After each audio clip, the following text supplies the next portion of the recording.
밤하늘을 아름답게 수놓는 오로라, 단순히 신비롭고 낭만적인 기상현상이 아니라 첨단 과학시대에 꼭 연구해야 할 과제라고 합니다.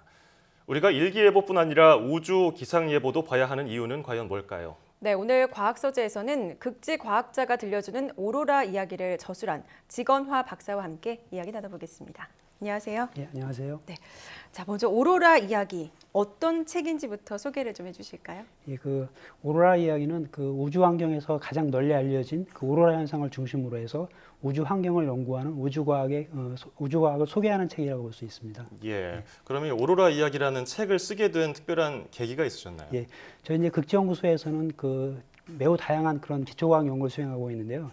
이러한 연구 내용을 갖다가 이제 소개하기 위해서 지속적으로 극지 문고 시리즈를 갖다가 발간하고 있습니다. 예. 그래서 이에 일환으로 이제 저희 우주과학 분야에서도 그 책을 내게 됐는데 이제 또 한편으로 생각해 보니까 그 국내에서는 일반 독자들을 갖다 대상으로 해서 오로라와 우주 환경을 소개하는 그런 책이 없다는 것을 알게 되었습니다. 그래서 이제 저희 국내에서 우주과학 분야의 개척자이시고 또 오로라 연구에 가장 조예가 깊으신 경북대학교 지구과학교육과의 안병일 교수님과 함께 이 책을 갖다가 쓰게 되었습니다. 네, 오로라 하면 굉장히 신비롭고 또 무지개 빛을 띠고 영롱하고 막 띠를 이루고 이런 모습들을 상상하게 되는데 실제로 보셨잖아요. 예. 어떤 색을 띠고 있고 어떤 모습을 지니고 있나요? 뭐 이제 아마 오로라가 이제 많이들 보셨겠지만 가장 강하게 나타나는 색깔은 이제 초록색입니다. 그렇지만 이제 그 좀 더 높은 고도에서는 그 붉은색 오로라가 많이 나타나기도 하고요. 그다음에 가끔 때로는 이제 분홍색이라든지 또는 보라색 오로라가 나타나기도 합니다. 예. 자, 그러면은 이 오로라를 모습 제가 실제로 보진 못했습니다만은 TV를 통해 보면은 커튼처럼 이렇게 울렁울렁거리기도 하고요. 이렇게 막 싹 퍼졌다가 줄어들기도 하고 그러는데 이런 이유가 따로 있나요? 예, 그런 이제 그 오로라를 발생시킨 원인과 관련이 있는데요. 예. 그 이제 태양에서는 그 전자나 이온과 같은 그 플라즈마 입자들이 지속적으로 방출되고 있습니다. 그래서 이러한 입자들이 그 지구에 접근하게 되면 지구 자기력선을 따라서 그 지구 고층대기로 들어오게 되는데요. 주로 이 전자들이 그 대기 중에 그 산소 원자라든지 질소 분자와 충돌을 하면서 그 빛을 내는 것이 바로 오로라입니다. 그 오로라가 발생한 예, 말씀하시죠. 그리고 이제 그 분포 같은 경우는 따라서 이제 이러한 그 오로라를 일으키는 전자들이 그 공간적인 분포하고 그 다음에 그 지구 자기력선의 구조에 의해서 이제 오로라의 형태가 결정되는 걸 볼 수 있는 것이죠. 그렇군요. 오로라가 발생하는 이유와 또 그 어떤 영향을 받아서 그런 건지 조금 더 구체적으로 좀 설명해 주실까요? 예, 이제 좀 전에 방금 말씀드렸지만 그 외부 우주에서 들어오는 주로 이제 전자들이 그 지구 자기력선을 따라서 이제 극지 고층대기로 들어오게 되는데요. 그 이러한 전자들이 이제 그 대기 중에 산소 원자라는 질소 분자와 충돌을 해서 그 원자나 분자 내의 전자들의 에너지를 갖다가 줍니다. 그러면 이제 이렇게 전달된 에너지를 갖다가 각 그 특정한 파장대의 빛을 통해서 나오는 게 바로 오로라입니다. 그리고 이제 이 오로라가 극지에서만 관측되는 이유는요. 예. 지구의 어떤 자기장의 구조랑 관련이 있는데 지구 자기장은 마치 이제 그 막대 자석을 갖다가 지구 좌전축에 올려놓은 것과 같다고 보시면 됩니다. 그래서 이제 중조해도에서는 그 자기력선이 둘러싸여져 있어가지고 그런 전자들이 그 자기력선을 통과해서 지구 대기로 들어올 수가 없고요. 극지에서는 이 자기력선이 외부 우주로 열려 있습니다. 그래서 이제 이러한 그 전자들이 자기력선을 따라서 지구 대기로 들어와서 오로라를 발생시키는 것이죠. 예. 일부러 이렇게 만들려고 해도 쉽지 않을 것 같이 어떻게 이렇게 맞아 떨어졌는지 신비롭기만 한데요. 그렇기 때문에 세계 역사적으로 보면은 기상 상황이라든지 우주 관측에 굉장히 관심이 많았잖아요, 조상들이. 네, 맞습니다. 우리나라에서도 이런 기록이 발견됐나요? 예, 이제 그 저희 나라에서도 그 뭐 삼국사기라든지 삼국유사 또는 고려사와 같은 역사책에 그 오로라의 관측에 대한 기록이 있었다고 합니다. 예. 예를 들면 이러한 기록에는 이제 오로라의 모습이 굉장히 상세하게 기록되어 있는데요. 예를 들면 밤에 불빛 같은 붉은 기운이 나타나 서북, 동북, 남북에 흩어져 비치다가 새벽에 이르러 없어졌다.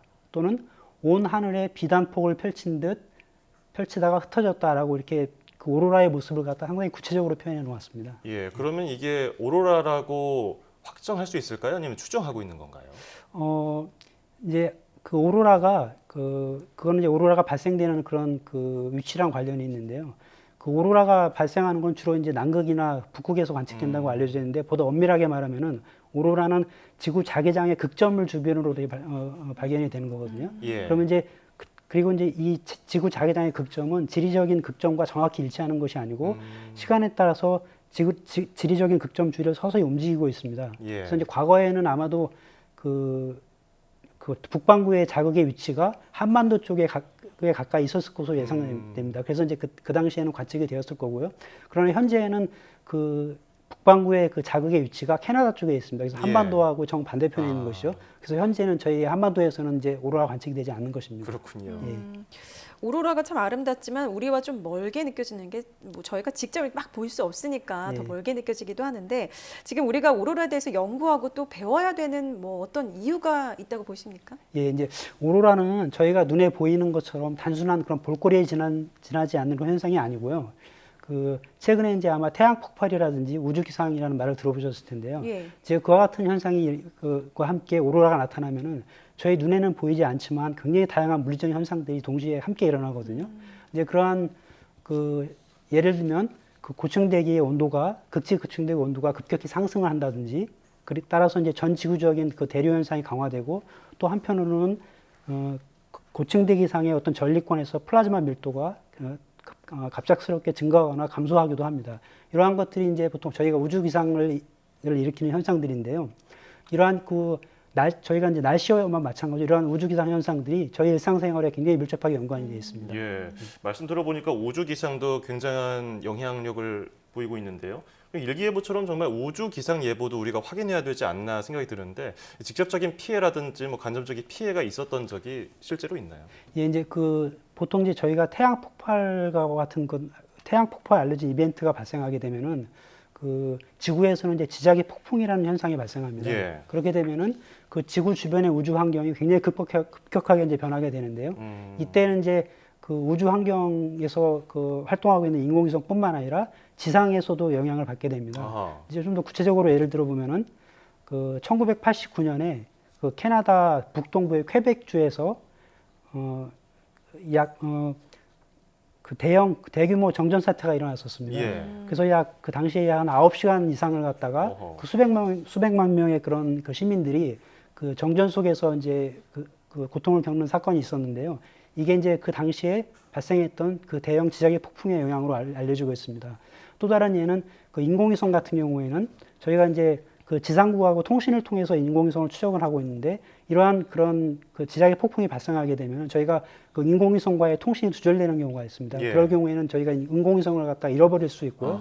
또 한편으로는 이제 지자계 폭풍 때 그 에너지가 굉장히 큰 입자들이 이제 많이 들어오거든요. 그러한 입자들이 그 인공위성 내의 전자 부품에 굉장히 치명적인 문제를 일으키기도 합니다. 그리고 또 한편으로는 이제 예. 지상에서 이제 그 송전 시스템이 있는데요. 예, 예. 그 송전 시스템에 이제 문제가 생겨서 아까 말씀드렸던 퀘벡주에서 같은 그런 문제를 일으키기도 합니다. 예, 인공위성과 통신이 끊길 수 있고 정전, 전파 이상 등을 불러일으킨다고 하셨는데 뭐 들으면 들을수록 우리 일상생활이랑 정말 밀접해 있는 것 같은데 앞으로 오로라에 대해서 또 어떤 연구들을 진행하실 계획이신가요? 예, 이제 저희 극지연구소에서는 2014년부터 장보고 과학기지를 갖다 운영을 하고 있는데요. 그 기존에 운영하던 세종 과학기지와는 달리 장보고 과학기지는 오로라 관측에 굉장히 유리한 환경을 가지고 있습니다. 그래서 이제 저희가 그 장보고 기지에서 운영하고 있는 그런 우주 환경 관측 과 함께 운영하기 위해서 저희가 올해 말에 저희 연구팀에서 오로라 관측용 전청 카메라를 갖다 설치할 예정입니다. 예. 그래서 이제 오로라 관측이 가능한 밤에는 지속적으로 오로라를 관측을 통해서 함께 관측되는 우주 환경 변화와 함께 오로라와 주변 우주 환경에서의 변화가 정확히 어떤 관련이 있는지 그러한 연구를 갖다 수행할 예정입니다. 일반인들이 그냥 오로라를 한번 구경하고 싶어서 가려면은 어떻게 쉽게 볼 수 있는 방법 없을까요? 아마 이제 남극 쪽은 이제 쉽지 않을 거로 예. 생각되고요. 북극 쪽에는 오로라를 갖다가 관광 상품으로 내세우는 그래요? 국가들이 꽤 있습니다. 예를 들면 예. 캐나다 옐로우나이프라든지 또는 캐나다. 스웨덴의 키루나라는 지역에서는 오로라를 갖다가 관광 상품으로 이렇게 그렇군요. 하는 것들이 많이 있는 걸로 알고 있습니다. 예, 원하시는 분들은 캐나다나 스웨덴을 찾아서 오로라를 직접 보시는 것도 좋겠네요. 자, 지금까지 극지과학자가 들려주는 오로라 이야기의 저자, 극지연구소의 직원화 박사와 함께했습니다. 오늘 출연 고맙습니다. 감사합니다.